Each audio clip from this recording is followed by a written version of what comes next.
তোমার আল্লাহ যদি সত্য হন তবে বৃষ্টি এনে দেখাও। বাল তো আমাদের দেবতা। যখন হযরত ইলিয়াস আল্লাহর কাছে দোয়া করলেন যে ৩.৫ বছর বৃষ্টি না হোক, তখন মানুষ মারা যেতে লাগল। কওমের লোকেরা তখন হযরত ইলিয়াসকে চ্যালেঞ্জ করল।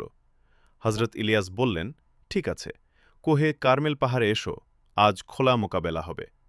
তোমাদের ৪৫০ জন বাল পূজারী আর আমি একা, দুজনেই কুরবানি রাখব, কিন্তু কেউ আগুন জ্বালাব না। যে মাবুদ সত্য, তিনি আকাশ থেকে আগুন পাঠাবেন। লোকেরা মেনে নিল এবং পাহাড়ে হাজার হাজার মানুষ জমা হল। পূজারীরা প্রথমে তাদের বড় কুরবানি রাখল। সকাল থেকে সন্ধ্যা পর্যন্ত তারা চিৎকার করল, নাচল, নিজেদের শরীর ছুরি দিয়ে কাটল, রক্ত ঝরাল। হে বাল, আগুন পাঠাও! কিন্তু একটি স্ফুলিঙ্গ এলো না। বাল পুরোপুরি হেরে গেল। এরপর হযরত ইলিয়াসের পালা এলো। তিনি ছোট একটি কুরবানি রাখলেন, পাথর সাজালেন, চারপাশ গর্ত করে পানি দিয়ে ভরে দিলেন। এমনকি কুরবানিও পানিতে ডুবে গেল। তারপর দোয়া করলেন, হে আল্লাহ, আজ তোমার কুদরত দেখাও। হঠাৎ আকাশ থেকে বিজলি পড়ল।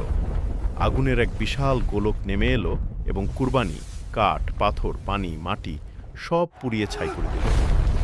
লোকেরা চিৎকার করে উঠল, আল্লাহই সত্য রব।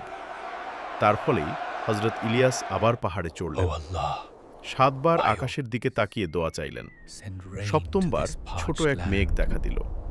তারপর আকাশ ফেটে পড়ল এবং তুফানি বৃষ্টি শুরু হল। নদী নালা ভরে গেল, জমি সবুজ হয়ে উঠল। প্রথমে আগুন, তারপর বৃষ্টি। বাল আজ পুরোপুরি লজ্জিত হল।